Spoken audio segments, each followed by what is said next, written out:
Hello my anime lovers, what's up and welcome back to my channel. आज हम देखने वाले हैं सोलो लेवलिंग सीजन 1 का एपिसोड नंबर 5। तो अब बिना किसी देरी के चलते हैं सीधा वीडियो की तरफ। हॉस्पिटल की नर्सेस अपने पेशेंट जिनवो और उसकी जबरदस्त बॉडी को देखकर गॉसिप करने से खुद को रोक नहीं पाती, जो उसके सिस्टम के थ्रू किए गए डेडिकेटेड स्ट्रेंथ ट्रेनिंग का रिजल्ट था। जिनवो का बदला हुआ अपीयरेंस नर्सेस की आंखों में क्लियरली दिखाई दे रहा था, स्पेशली जब एक नर्स उससे वर्कआउट के बाद मिलकर शर्मा जाती है। हिम्मत जुटा के नर्स जिनवो को उसके डिस्चार्ज की इंफॉर्मेशन देती है और मौका देखकर उसका फोन नंबर मांग लेती है। जिनवो, जो उसके हिडन इंटेंशन से बिल्कुल अनजान था, इसे एक चेकआउट प्रोसेस समझकर उसे अपना नंबर दे देता है। दूसरी तरफ बेक युनहो, जो कि एक एस रैंक हंटर है, वो मॉर्निंग न्यूज शो में अपीयर होता है, जहां वो होस्ट के साथ हंटर्स की लाइफ के बारे में बातचीत करता है। बेक अपनी डेली ट्रेनिंग रूटीन के बारे में बताता है, जो वो अपने स्किल शार्प करने के लिए करता है, और वो साथ ही ये रिवील करता है कि ये हैबिट उसने अपने फायर फाइटिंग के दिनों में डेवलप की थी। घर पे जिनवो की बहन जिन्हा टीवी पे बेक का इंटरव्यू देख रही होती है और टाइम देखकर रियलाइज करती है कि स्कूल के लिए उसे देर हो रही है। स्कूल जाने से पहले जिन्हा जिनवो को सी ऑफ करने के लिए आवाज लगाती है। जिनवो, जो अभी ही उठा था, वो नींद में ही उसे ग्रीट करता है। जिन्हा उसके नए लुक को देखकर सरप्राइज हो जाती है और पूछती है कि क्या उसने वर्कआउट शुरू किया है। उसकी ट्रेनिंग का रिजल्ट देखते हुए वो ये भी नोटिस करती है कि जिनवो पहले से ज्यादा लंबा लग रहा है। मुस्कुराते हुए वो अपने शूज पहनती है और स्कूल जाने लगती है। तब जिनवो अपना प्रोटेक्टिव नेचर दिखाते हुए उसे अम्ब्रेला ले जाने को कहता है। जिन्हा के मना करने के बावजूद भी जिनवो उसे जबरदस्ती अम्ब्रेला पकड़ा देता है।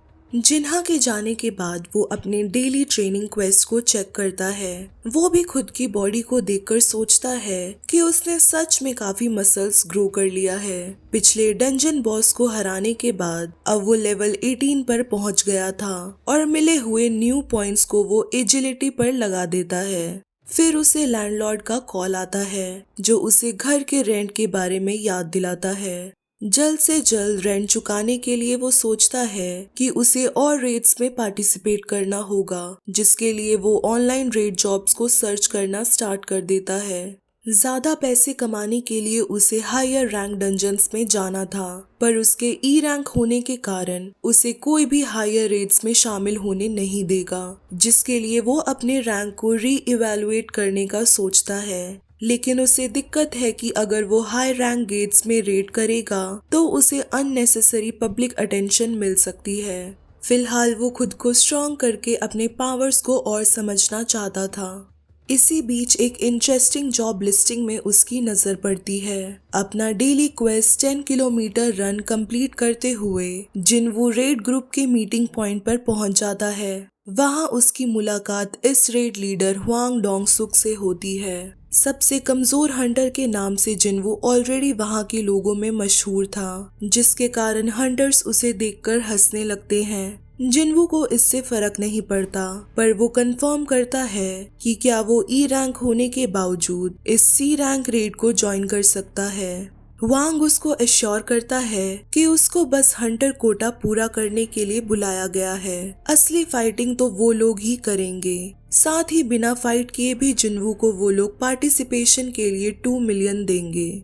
जिनवो नोटिस करता है कि रेड में कोई हीलर नहीं है, जो कि थोड़ा अजीब है, पर फिर भी वो एग्रीमेंट फॉर्म को साइन करके ऑफिशियली रेड का हिस्सा बन जाता है। फिर रेड का सबसे यंगर मेंबर डी रैंक यो जिन्हो अपना इंट्रोडक्शन देता है। वो भी जिनवो की तरह ही हंटर कोटा को पूरा करने के लिए रेड में शामिल होने आया था। डी रैंक हंटर होने के बावजूद उसके पास काफी महंगे आर्मर थे और बातों से वो काफी टॉकेटिव था। वो लोग जब गेट के पास पहुंचते हैं, उसके बड़े साइज को देखकर यो जिन्हो को यकीन नहीं होता कि वो एक सी रैंक डंजन है। जिनवो उसे तसल्ली देते हुए कहता है कि गेट का साइज इम्पोर्टेंट नहीं है, उसके अंदर से कितना मैजिक लीक हो रहा है उससे उसका रैंक डिसाइड होता है। उसके बाद वो लोग डंजन के अंदर एंटर करते हैं और देखते हैं कि वहाँ ना मैजिक बीस्ट है और ना ही ग्लो स्टोन्स, जिससे डंजन में बिल्कुल अंधेरा था। ये सीन देखते ही जिन्वू को कार्टनन टेम्पल की याद आती है। जिन्हों को ज्यादा स्टोन्स के बारे में इंफॉर्मेशन नहीं मालूम थी, इसलिए वो इसके बारे में जिन्वू से पूछता है, जिससे उसे सारे स्टोन्स के डिफरेंस के बारे में पता चलता है। एसेंस स्टोन्स को बीस्ट की डेड बॉडी से एक्सट्रैक्ट किया जाता है, माना स्टोन्स को डंजन के अंदर से, वहीं ग्लो स्टोन्स डंजन के अंदर रोशनी फैलाने का काम करते हैं। ग्रुप टनल के अंदर के क्रॉस रोड पर पहुंचता है, जहां जिन्वू को बीस्ट की प्रेजेंस महसूस होती है। उसे जल्दी ही रियलाइज हो जाता है कि ये सब इंसेक्ट टाइप मॉन्स्टर्स हैं। वो बीस्ट के अटैक को फील करता है, जो कि वो ऊपर से करने वाले थे। जैसे ही वो ग्रुप को इसके बारे में वॉर्न करता है एंड जैसे मॉन्स्टर उन पर हमला कर देते हैं। फाइट के दौरान जिन्वू नोटिस करता है कि हंटर्स एक दूसरे के साथ काफी अच्छे से कोऑर्डिनेटेड थे, क्योंकि वो लोग बहुत टाइम से एक साथ फाइट कर रहे थे। जिन्हों में स्किल्स की कमी थी, पर वो भी अपने महंगे इक्विपमेंट्स के कारण अच्छे से फाइट कर पा रहा था। सब कुछ सही था, पर फिर भी जिन्वू को कुछ ना कुछ गड़बड़ महसूस हो रही थी।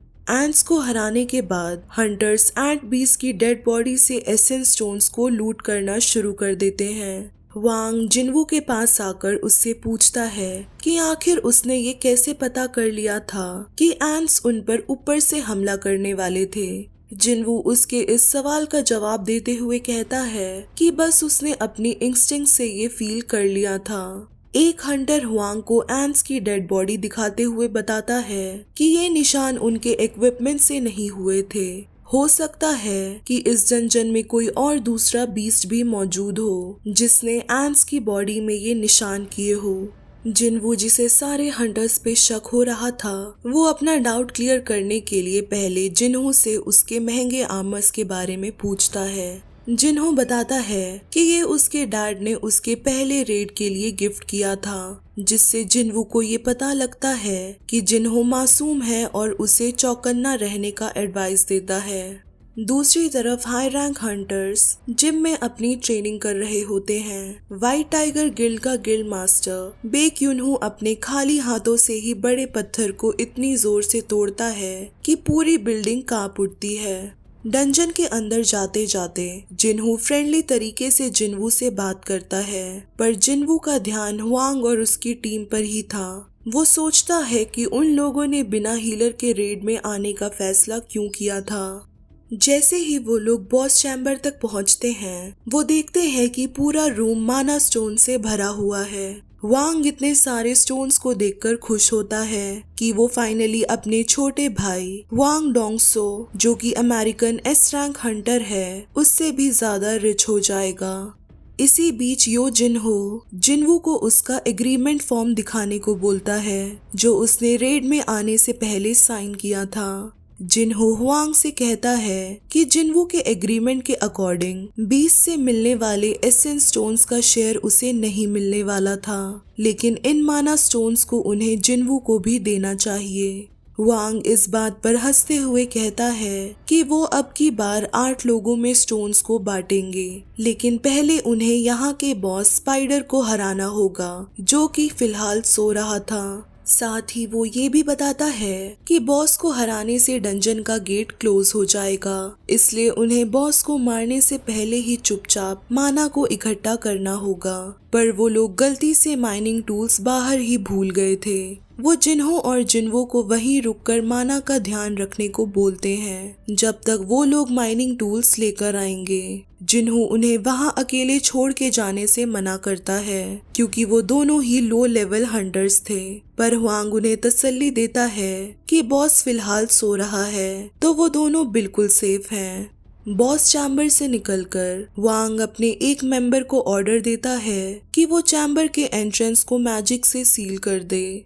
जिन्वू, जिसे पहले से ही इस टीम पर शक था, वो आखिर सही निकलता है। वो सोंग ची युल के साथ किए गई अपनी पिछली बातों को याद करता है, जब सोंग ने उसे ऐसे हंटर्स के बारे में वार्निंग दी थी जो छोटे रैंक वाले हंटर्स को पैसों के लिए एक्सप्लॉइट करते हैं। डंजन के अंदर अगर किसी हंटर की मौत हो जाती है तो इस पर सर्विलियंस टीम इन्वेस्टिगेशन करती है, लेकिन अगर इसका कोई विटनेस नहीं होता तो इसे बस एक एक्सीडेंट समझा जाता है जिसका कई हंटर्स फायदा उठा के खुद का प्रॉफिट कमाते हैं।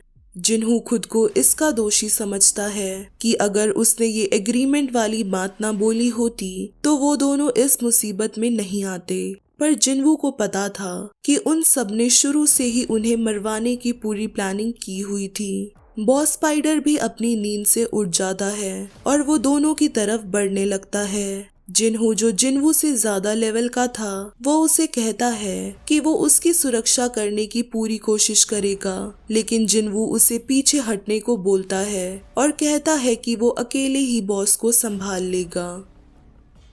सो हे गाइज, अगर ये वीडियो आप सबको पसंद आई है then don't forget to like, share and also subscribe to my channel और बाकी के सोलो लेवलिंग के एपिसोड्स को चेकआउट करना मत भूलना। तब तक के लिए टेक केयर एंड सायोनारा।